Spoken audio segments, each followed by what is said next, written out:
Yo tout le monde, c'est Tamefix.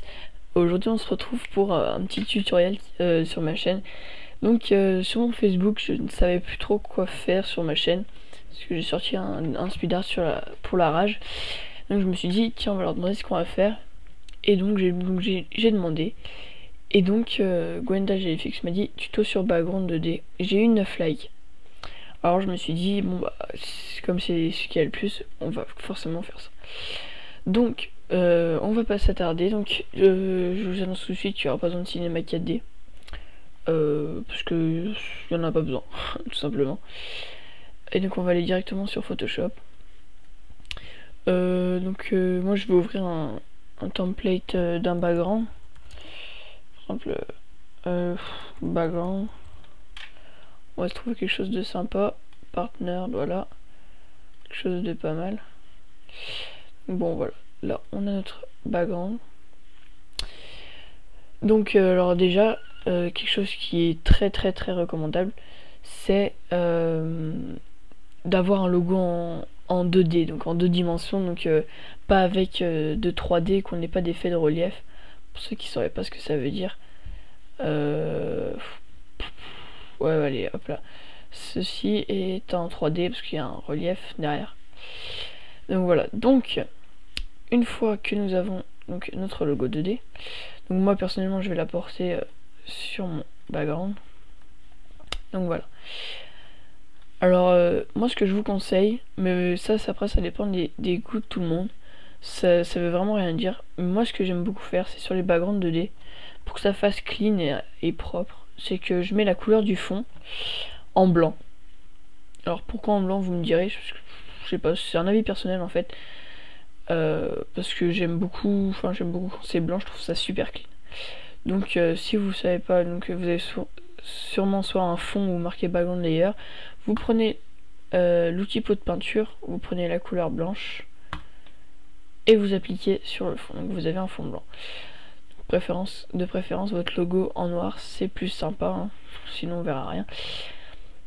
Donc voilà, donc je vais passer un repère pour savoir le milieu, voilà. Donc pour savoir, alors déjà il y a quelque chose dans le 2D, il y a quelque chose qui est très important, c'est de savoir bien maîtriser son logiciel, donc Photoshop, et donc savoir vraiment bien l'utiliser, bien l'exploiter. Où je veux en venir, c'est que par exemple l'utilisation du style, c'est très recommandable parce que sinon c'est pas très joli. Donc si vous savez pas ce que c'est qu'un style, c'est tout ça, donc c'est tout ce que peut rendre votre texte. Donc voilà. Donc pour ce faire, pour en créer un, vous double-cliquez, pas sur Shape Tool, sinon vous allez changer le nom. Vous cliquez un peu à droite, double-cliquez, et vous avez cette fenêtre qui apparaît. La fenêtre de style de calque est très importante pour créer de beaux effets. Alors par exemple, vous voyez, on peut mettre de l'ombre portée. Donc vous pouvez avec ceci avoir une ombre qui, je trouve, qui est franchement c'est sympa. Moi j'aime beaucoup. Vous voyez une ombre qui apparaît. Vous pouvez changer l'opacité, etc. Moi personnellement je l'ai laissé à 80, ça va très bien. Et puis plus vous agrandissez, plus le flou est autour. Donc pour ce faire, moi je vais laisser à 10, c'est pas mal, à 10 comme ça. Donc vous voyez déjà que vous avez un effet d'ombre, ce qui fait que votre texte a l'air d'être un peu ressorti, ce qui donne de l'effet au texte. Donc on peut continuer toujours. Ce qui sert souvent, c'est soit l'incrustation en couleur, donc ça c'est pour changer de couleur.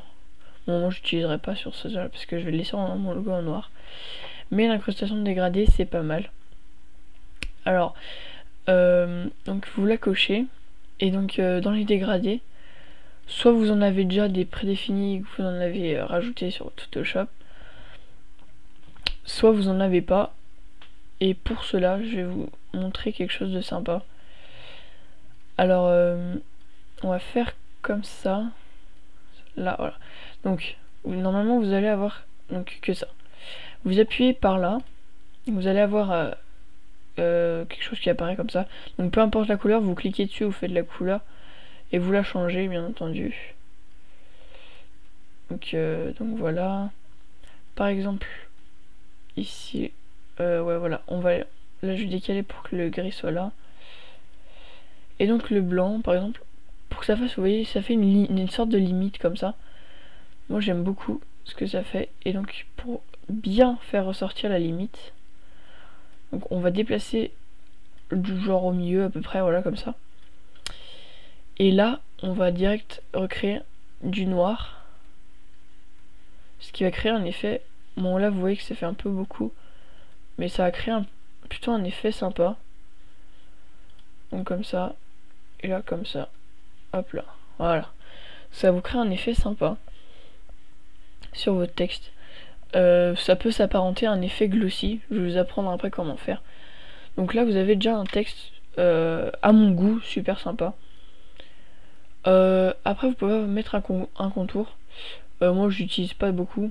Je vous conseille, si vous l'utilisez, de le mettre en produit, parce que sinon vous avez un espèce de contour comme ça. Bon, je sais pas que c'est pas grave. Une espèce de contour trop voyant, je trouve. Donc vous mettez en produit. Et ouais, bah là ça marche pas. Vous baissez l'opacité ou voilà. Enfin, vous faites à votre sauce quoi. Donc voilà. Ensuite vous pouvez utiliser les motifs. Ça va insérer un motif dedans, ce qu'on peut dire pattern, si vous connaissez pas. Donc si vous ne savez pas ce que c'est qu'un pattern, ce sont des motifs que vous pouvez créer ou que vous pouvez trouver dans des packs. Et donc ça rend un effet au texte. Moi je mets souvent en incrustation comme ça, parce qu'on voit pas trop, et j'aime bien comme ça quand on voit pas trop. Voilà, et je baisse l'opacité un peu. Donc voilà, vous avez un texte déjà qui s'apparente, enfin que je trouve déjà plutôt pas mal. Donc vous avez un beau texte. Bon, ensuite, je vais vous apprendre à vous servir des filtres. Donc je vais prendre ma Shape Tool, je vais appuyer sur CTRL J ou Command J sur Mac, ça dépend. Faites CTRL J. Donc vous voyez que ça assombrit, et vous prenez Shape Tool copy, ou votre nom copier quoi, et vous le déplacez sous Shape Tool. Ensuite vous faites CTRL T. Donc voilà, et vous agrandissez votre Shape Tool comme ça. Vous l'agrandissez. Et moi ce que j'aime bien utiliser, c'est dans les filtres. Alors les atténuations, les flous que j'aime beaucoup, que j'utilise le plus souvent en tout cas, que vous verrez souvent dans mes speed art, c'est le flou directionnel qui donne un flou de mouvement un peu, vous voyez. Ça donne vraiment un flou de mouvement comme ça. Moi je l'utilise souvent, j'aime beaucoup. Je vais le laisser. Donc ensuite vous avez le flou gaussien, donc qui floute la netteté en gros, enfin votre image est moins nette. Je vais pas l'utiliser là. Qu'est-ce qui est souvent utilisé aussi? Le bruit, non, je n'utilise pas trop. Les déformations. Une déformation qui est super à la mode en ce moment, c'est ondulation. Donc vous cliquez dessus, vous arrivez sur une fenêtre, donc vous remontez pour voir votre texte, et vous voyez que on trouve un espèce de reflet comme ça. Donc moi je trouve super sympa. Donc après je trouve que là c'est pas super joli. Donc ce que je fais, je baisse l'opacité pour donner un effet donc de fondu, enfin voilà. Vous voyez que sur le contour, enfin on voit une ombre comme ça. Je trouve ça super sympa. Donc après chacun ses goûts et ses couleurs, ça se discute pas. Donc maintenant je vais vous apprendre autre chose. C'est à faire des formes. Une forme, qu'est-ce que c'est? C'est quelque chose que vous allez créer à la plume. Donc, vous voyez une plume et donc qui va vous créer une super forme. Enfin moi j'aime beaucoup. Donc je vais vous apprendre à faire une petite barre comme ça, où vous pourrez mettre des choses par exemple. Donc là vous prenez votre outil plume, vous faites un point par exemple là à la limite de votre background. Donc moi je vais prendre avec l'outil règle, je vais déplacer une ligne de repère bleue. Donc là je vais le prendre et je vais laisser appuyer pour faire une diagonale arrondie. Je trouve ça super sympa, ça donne un bel effet.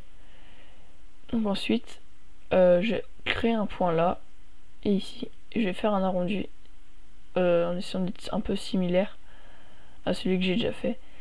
Et donc vous reliez les points. Donc au préalable il va falloir cliquer ici pour créer un nouveau calque. Donc ensuite vous faites clic droit.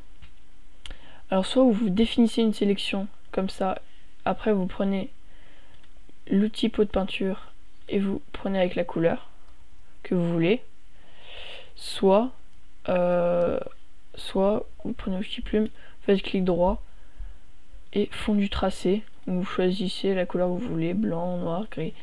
On va prendre du noir comme ça voilà. Donc vous avez une barre. Ensuite, qu'est-ce que vous pouvez mettre du coup dans cette barre? Donc vous avez une barre noire comme ça. Donc on va bien sûr ajouter un style. Je trouve que ça fait vraiment le charme des backgrounds 2D. Donc je mets souvent des ombres portées, je sais pas, j'aime beaucoup l'ombre portée, donc je vais la mettre en direction de la hauteur. Voilà, comme ça c'est pas mal. Et puis simple opacité, voilà, nickel. Ensuite, pour créer un bel effet, donc vous mettez vos textes, par exemple, voilà. Par exemple, on va mettre allez, network. Donc là on voit pas bien parce que c'est en noir, donc vous changez la couleur, etc. Vous changez, et puis vous pouvez faire des choses comme ça. Et donc voilà, vous pouvez donc donner plein d'effets comme ça. Ce qui fait quand même pas mal pro, je trouve. Donc voilà. Ensuite je vais enlever ça et tout, et je vais vous apprendre à faire un effet glossy. Donc j'enlève tous les effets. Un effet glossy. Alors un effet glossy c'est quoi, vous allez me dire? Donc, vous allez prendre l'outil plume. Donc, vous allez rester sur votre calque de logo. Vous allez mettre un point, vous cliquez et vous restez appuyé et vous laissez un espèce d'arrondi comme ceci. Vous laissez l'arrondi, après vous appuyez sur Alt et en même temps sur le point.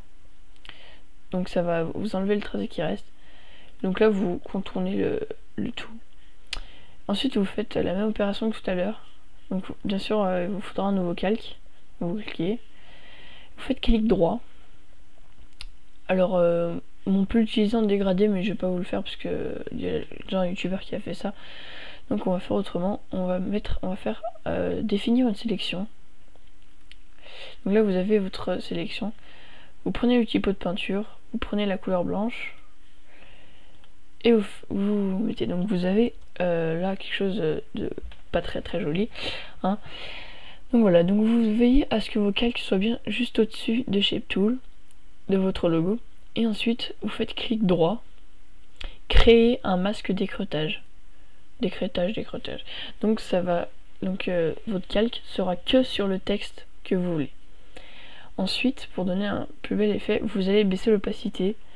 Alors pour les effets glossy, je mets soit en général 5. Vous voyez l'effet du trait, c'est sympa.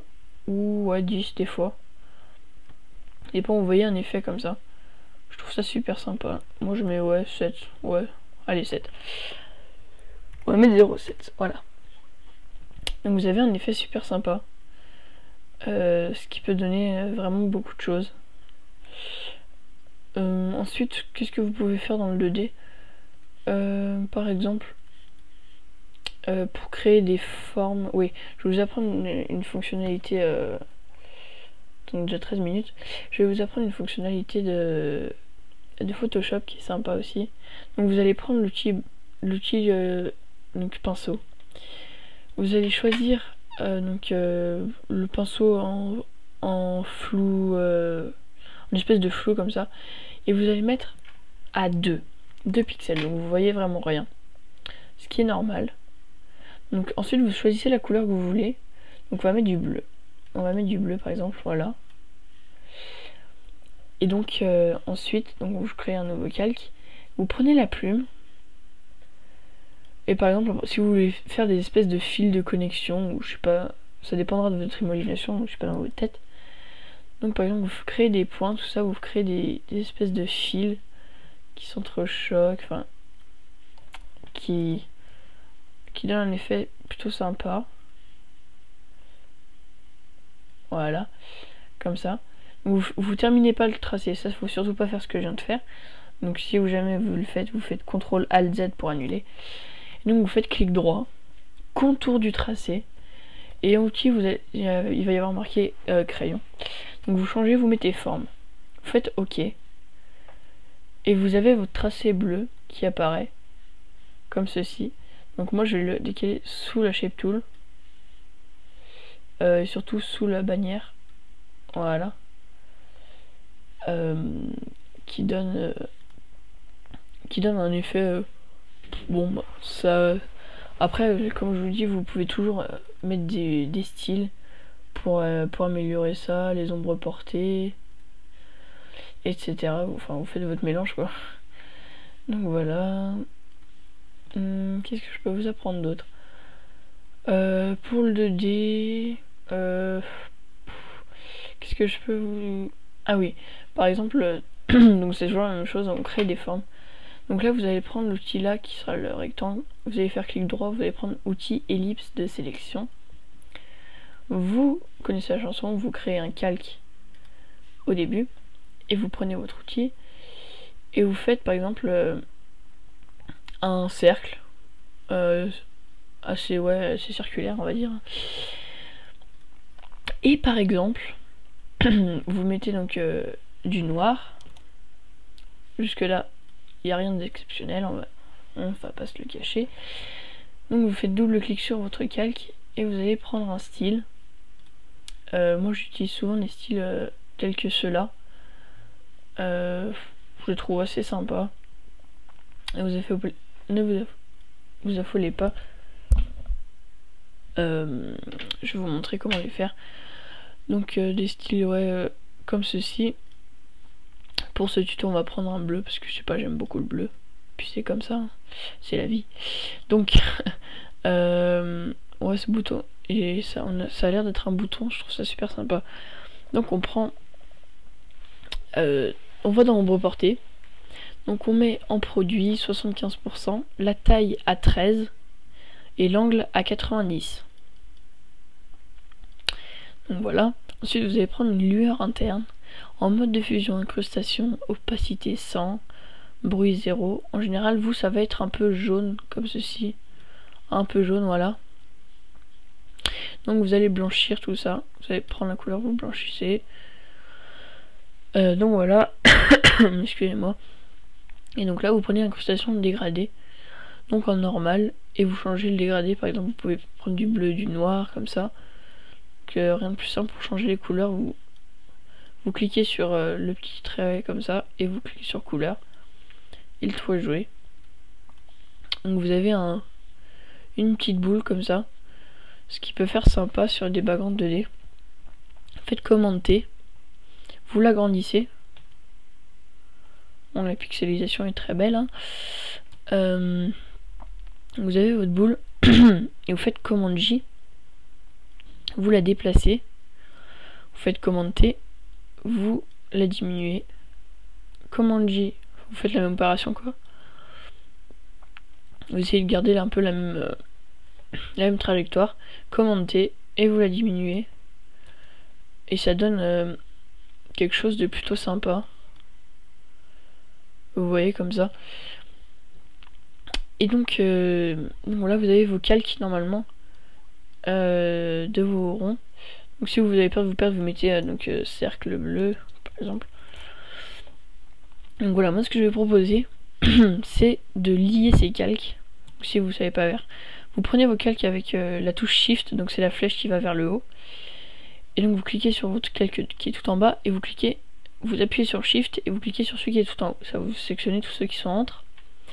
Vous faites clic droit et fusionnez les calques. A noter que si votre calque est en superposition, si vos calques sont en superposition, ils repasseront en mode normal. Donc il faudra remettre en superposition par exemple. Donc vous avez vos cercles bleus. Vous faites commande J. Vous avez donc deux fois vos trois boules. Commande T. Vous allez faire clic droit et vous allez faire une symétrie axe horizontal. Excusez-moi. Et donc vous allez la décaler comme ça. Et vous allez voir que quand même, je trouve ça assez beau quand même. Franchement, j'aime beaucoup. Voilà. Qu'est-ce que je peux vous apprendre d'autre à faire? Je vais vous avouer que je sais pas trop. Je vais vous apprendre à faire des des espèces de carrés pour mettre des liens dedans sur des backgrounds. Donc vous allez prendre par exemple l'outil rectangle.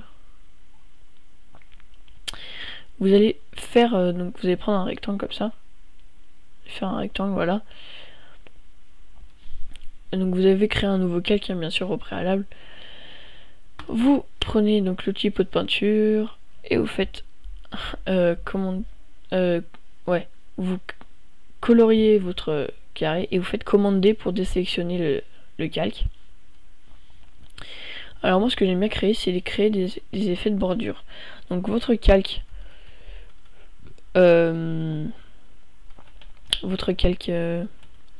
où il y a votre carré, donc moi je vais le nommer carré noir. Donc vous allez le dupliquer avec commande J. Donc vous allez avoir un nouveau carré noir qui apparaît. Donc là on le voit pas bien sûr parce que c'est les mêmes. Donc vous faites commande T. Et donc vous allez faire, moi j'aime bien donc diminuer un peu comme ceci. Voilà. Diminuer comme ceci. Et donc là donc on le voit toujours pas. Et vous par exemple vous mettez, bon, je sais pas, du bleu hein. Si vous souhaitez vous mettez du bleu. Là c'est sûr que l'effet fait un peu plastique, enfin je sais pas comment expliquer. Donc comment remédier pour donner un peu de finesse, un peu de style à votre carré, qu'est-ce que vous faites? Vous ouvrez la barre des styles en double cliquant. Personnellement je vais mettre une ombre portée, ouais, une ombre portée comme ça. Ouais, on va laisser comme ça, à peu près vers les 120 degrés, 127 degrés, voilà, c'est parfait pour moi. Vous avez votre fenêtre comme ça qui apparaît. Enfin, vous avez votre espèce d'ombre. Et donc, par exemple, vous allez prendre votre outil texte et vous allez mettre votre texte. Bah, moi, en l'occurrence, on va mettre Tom FX. Donc voilà. Bon, là, la couleur est bleue, donc forcément, ça va pas le faire. Si ça ne prend pas non plus, ça va pas le faire non plus. Ah oui, mais bien sûr, mais donc veillez bien à ce que votre calque soit bien au-dessus des deux carrés. Sinon c'est sûr que ça risque pas de marcher. Donc moi je vais l'agrandir. Voilà. Donc là vous avez votre Tom FX. Donc là qu'est-ce qu'on va pouvoir faire? Je vais utiliser donc un style. Je ne sais pas si je l'ai sur ce PC. Non, c'est pas celui-là. En fait, on a l'impression que notre texte rentre dans le calque en fait. Et je trouve que ça fait un effet super sympa. Mais bon, je crois pas que je vais le retrouver. C'est bien dommage d'ailleurs. Ouais, je l'ai pas sur ce PC là. Donc, alors ce qu'on va faire, je crois que je vais essayer de le recréer. Donc, vous ouvrez votre barre de calque et vous cherchez une ombre portée. Ouais, on va mettre de l'ombre portée. On va décocher l'éclairage global. Et donc, ouais, je vais laisser à 5 à peu près. Voilà, comme ceci. 5 c'est pas mal. Donc voilà. Ensuite, je vais mettre une ombre interne. Par contre... Ouais, non, je vais pas réussir à le recréer. Donc, bref, je vais pas réussir à le recréer, c'est pas grave. Donc, bah, vous pouvez mettre une incrustation dégradée comme précédemment. Moi, je vais laisser l'ombre portée. Et je vais mettre une police un peu plus grosse parce que je la trouve assez fine. Voilà. Vous avez quelque chose comme ça, moi j'aime beaucoup. Par contre, l'ombre portée est un peu trop... On la voit trop à mon avis, à mon goût. Donc voilà. Ensuite, bah, l'incrustation dégradée, c'est à vous de voir. Hein. Moi personnellement, je vais en prendre un qui est déjà tout fait. On va prendre... Je sais pas lequel prendre. On va prendre celui-là, voilà, très bien.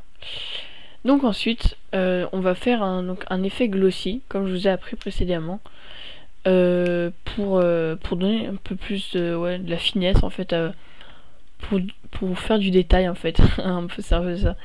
Donc vous créez un nouveau calque. Je vais prendre l'outil polygonal cette fois. Et donc je vais me mettre tout en haut de l'angle. Et je vais scinder en diagonale. Donc l'inconvénient c'est qu'on peut pas faire de diagonale en fait. Enfin de courbe plutôt. Donc voilà. Donc je relie les 3 angles. Voilà. Donc vous avez vos triangles comme ça. Un triangle qui est sectionné. Vous prenez la couleur blanche avec votre pot de peinture. Vous coloriez. Enfin vous remplissez plutôt. Ensuite qu'est-ce que vous faites? Vous baissez l'opacité. Là personnellement avec 10 je trouve qu'on va pas très bien, donc on va mettre à allez à 20. Voilà, 20 ça fait déjà un effet super sympa, moi j'aime beaucoup. Je trouve que ça fait vraiment très pro. J'aime énormément l'effet que ça produit. Donc vous pouvez varier hein, bien sûr, vous faites ce que vous voulez. Bon après je trouve que ça fait un peu trop. On va mettre à 30, c'est pas mal. Vous avez un effet que je trouve plutôt super sympathique. Enfin, je vous laisse juger par vous-même que l'effet est plutôt réussi. Quand on regarde le background comme ça, notre texte est je trouve super pro, super clean. Voilà. Ensuite, qu'est-ce que je peux vous apprendre d'autre? Ben, je pense que j'ai fait quand même pas mal le tour. Hein. Ouais, je pense que j'ai fait pas mal le tour de tout ce que j'avais à vous apprendre. Donc là, je vais juste dupliquer un peu tous les calques pour donner. Hop là, je vais faire comme ça, pour que ce soit un peu symétrique. Donc voilà. Donc vous voyez que votre bannière est, oui certes vide un peu, mais quand même assez pro. Ouais, excusez-moi, j'ai eu un petit bug. Donc je disais que j'avais, je pense, fini mon tuto sur le background 2D parce que je pense que je vous en ai appris pas mal. Bon, oui, ça reste très simple, mais je vous ai montré en fait les bases du 2D en fait pour justement pour que ça soit vous pour pas que je vous montre de style particulier et que ce soit vous vraiment qui avec ces bases créez vos backgrounds. Comme ça vous avez en fait vous avez vos bases et c'est à vous de construire la suite. En gros c'est comme ça. c'est comme un château de cartes quoi. Je vous mets le palier et puis vous continuez quoi. Non, c'est un jeu de mots pourri mais bon. Donc voilà, c'était TomFX. J'espère vous avoir vraiment aidé sur ce tuto. Bon, encore un petit bug. Donc je disais que donc j'avais fini ce tuto, que je vous ai préparé les bases en fait du 2D en fait. C'était pas trop du 2D, mais surtout pour vous apprendre à bien servir de quelques outils sympas sur Photoshop. Et donc j'espère que ça vous a vraiment plu, que vous avez aimé le tuto, qu'avec ces bases vous allez pouvoir me faire des trucs de fou, que si vous faites des choses justement avec ce tuto, rejoignez-moi sur Facebook et montrez-moi, ajoutez-moi en ami et montrez-moi ce que vous faites. Ça me plairait vraiment de voir ce que vous faites avec mes bases et tout, donc avec mes tutos ça serait cool. Donc voilà, c'était TomFX. Une petite dédicace à l'Artistic Dream. Donc voilà, c'était TomFX. Je leur dis une 50e fois, mais c'est pas grave. Donc je vous fais des gros bisous à tous. J'espère que malgré ma voix un peu aiguë, pour certains, j'espère que ce tuto vous a été agréable et que vous continuerez à regarder mes tutos. Voilà, c'était TomFX. À plus tout le monde.